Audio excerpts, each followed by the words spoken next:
everyone what they wanted to hear on the Special Education Inner Circle podcast, and dyslexia came up over and over and over again. So I have brought my friend and fellow master IEP coach, Meredith, into the Special Education Inner Circle podcast to tell you her story about dyslexia and her whole role in this IEP process. I'll be honest with all of you, I don't know exactly the story she's going to tell. I wanted to learn along the side of you. So Meredith, thank you for being here today. Yes, I'm so excited to be here. So tell us, how did you end up at an IEP table?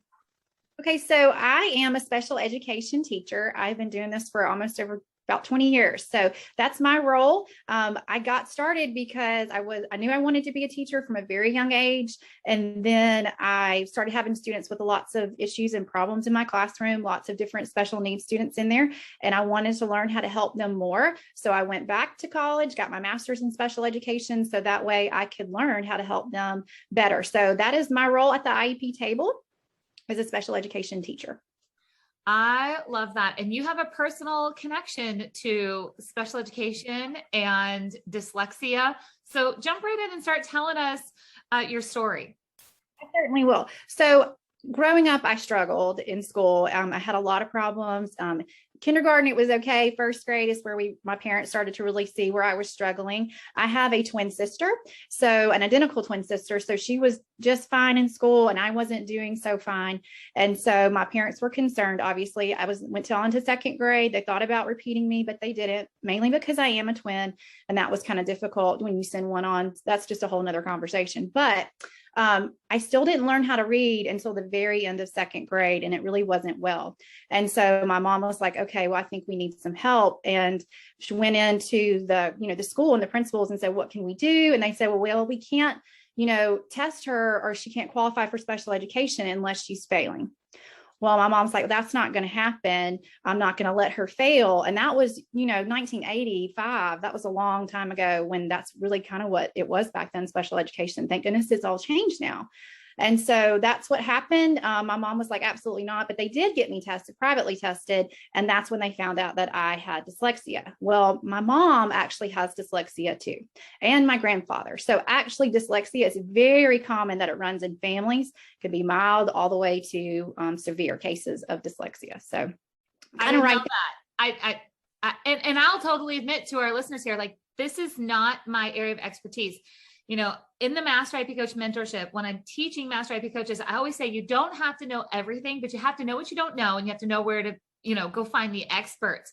So I know about dyslexia. I know enough to know what I don't know and when to go find the expert like yourself, who can help kind of find those gaps of what do we need to be asking? What do we need to be looking for? Because you don't have just a standard dyslexia, kind of what we think of when maybe, we're hearing about dyslexia. Can you share with us a little bit about that? So most of the time, people, when you hear dyslexia, you think, oh, they write numbers backwards or words backwards, or they read entire sentences backwards. Well, that is true in some cases, but other cases, there's different types of dyslexia. There's different levels of it. So I have a certain type of dyslexia, which is called cross dominance or even mixed dominance. It's where most people are one side brain dominant than the other. So your right brain or your left brain, and people, you've heard that concept. Well, mine, I don't have a dominant side of my brain. Okay. So one side of my brain isn't dominant, which causes the brain to be very disorganized. So it's mixing the signals back and forth. And that's what happens with cross dominance or mixed dominance. So instead of seeing a complete word backwards, I only cross two letters backwards. So if I went to write the word bear, I know how to spell the word bear, B-E-A-R. But when I go to write it, there's a disconnect from my brain to my penmanship to where I will write B-A-E-R. And I thought I've written it right. I thought I spelled it correctly. But when you go back and you read it, you see, you swapped those two letters. I do that with letters. I do that with numbers. I do that all across, anything that I'm writing. So one of the things that I've definitely had to do is to learn how to accommodate that and always recheck my work, always go back and look at things. So that way you don't make mistakes or errors or things like that. And that's just a skill that anybody that has a learning disability has to figure out. What is your coping mechanism? And that's definitely rereading, going back and checking my work for sure. I love that. that you know, pinpointed exactly what did you need to do to support yourself. Because when I think about dyslexia, I think of it as almost like this, it's like a foreign word out there. Like we all know what it is, but nobody knows like what to do about it in a way of like, what do we do next? Or we hear a lot of schools that say like, well, we don't treat dyslexia here. We hear a lot of, you know, phrases that are not appropriate, you know, doing what we do as master IP coaches. Like we know those are not appropriate phrases. We're like, red flag, like, no, not going to happen. But dyslexia is not something that is uncommon. In fact, you had some statistics to share. Exactly. Yes. So they say that 5 to 15% of Americans have dyslexia. So that is like 14.5 to 43.5 million children, teens, and adults. So that's a pretty large number of people that have some type of dyslexia. And so we know that dyslexia definitely is a learning disability underneath like specific learning disability. That's usually where you will find it. Of course, if you've got a disability and you're able to have an IEP, but it makes it difficult to read, write, spell, no matter how hard the person tries. Right? They're very intelligent. Most people who have dyslexia are intelligent people. We are just having issues with processing what our brain wants us to do. So if you can imagine like a filing cabinet in your brain, and most people's like filing cabinets are all alphabetized, right? All the little papers are nice and neat inside. Well, in our brains, it's all disorganized in there. It's not because we don't want it to be organized, but it's a processing where we can't get the files in the right spot where they need to be. So it takes our brain longer to retrieve that information and bring it back to the forefront where we need to get it out.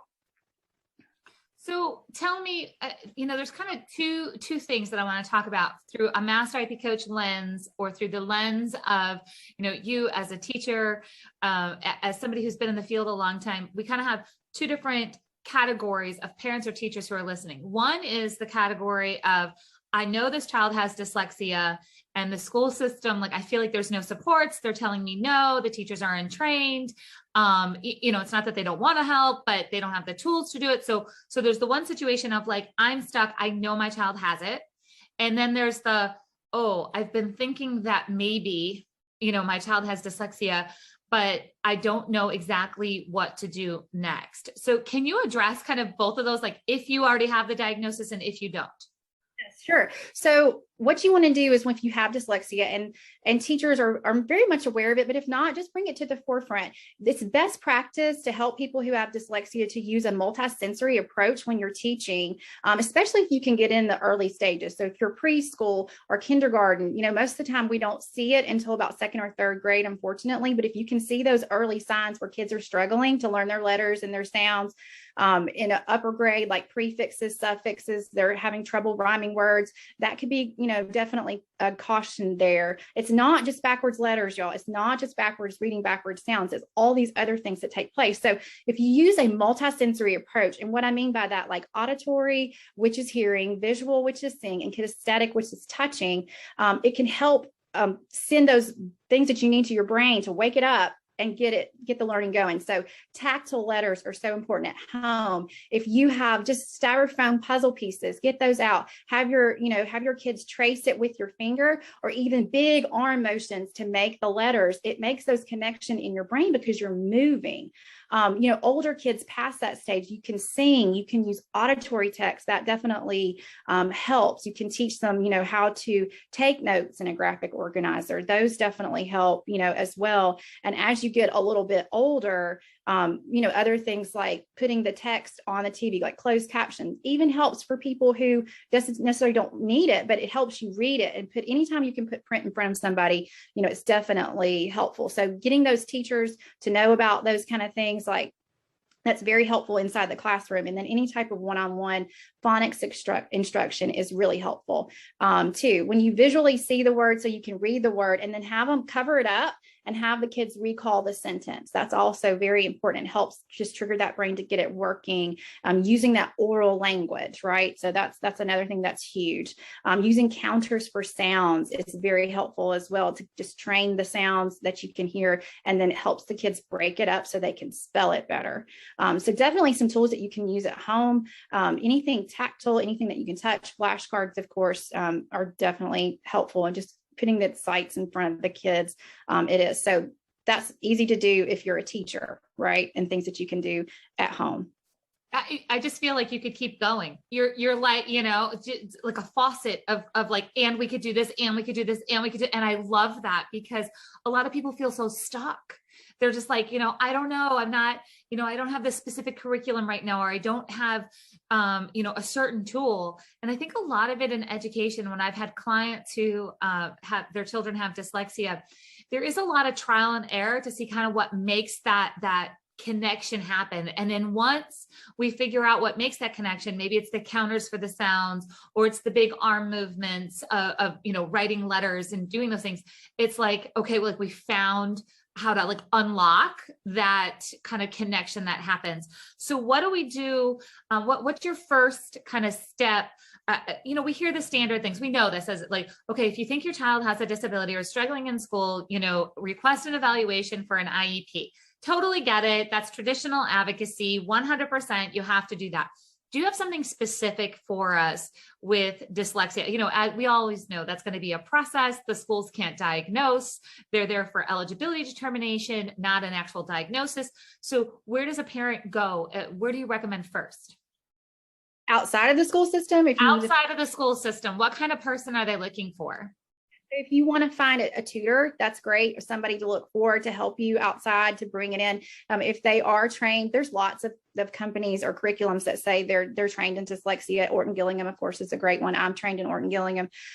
So they know the approach to take when they want to tutor and help a child with those. Wilson is also a foundation. It's also a great resource and curriculum. Their foundations program is also a dyslexia one that we can use outside of the system. But finding somebody that definitely has that background would definitely benefit you.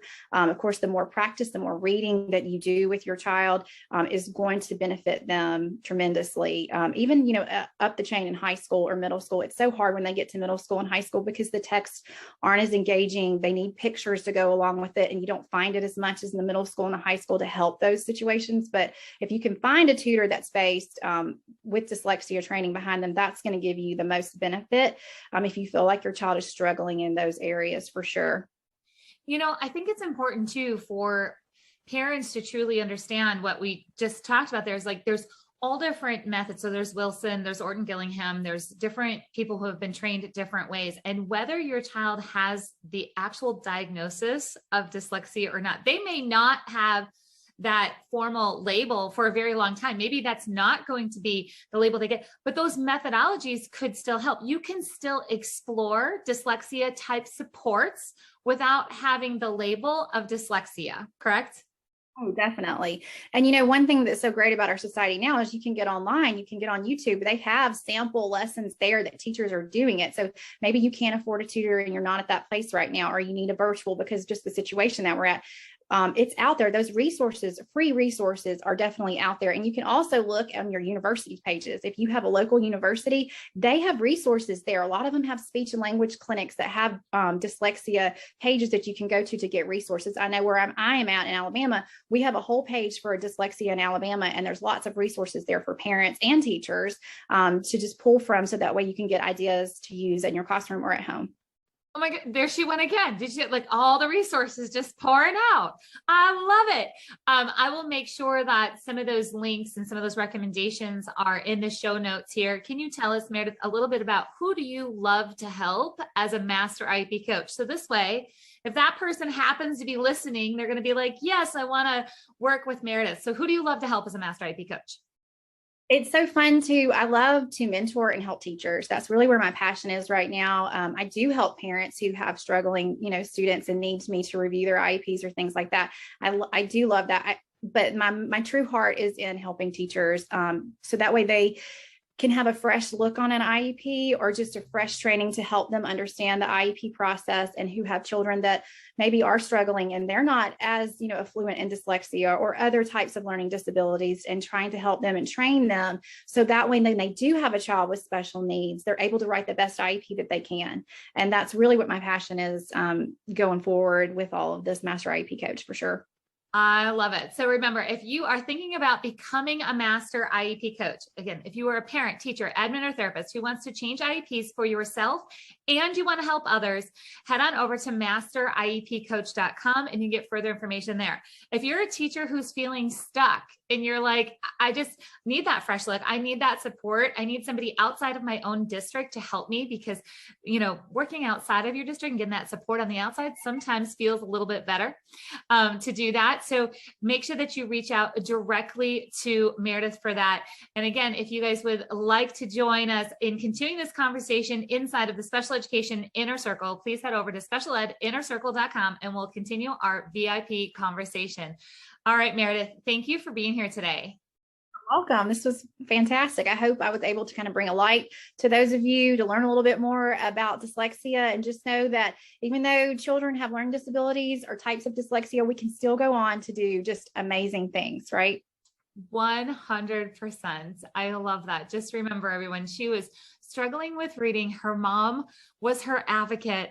She has come to be a leader in special education. And I know sometimes as a parent and even as a teacher, we feel frustrated. We're like, we don't know how we can help, and we don't know how we're going to help, this child reach their potential. And Meredith, I just want to thank you for sharing your story and showing us where you came from in struggles and where you're at now. It's amazing. So again, thank you so much for being here.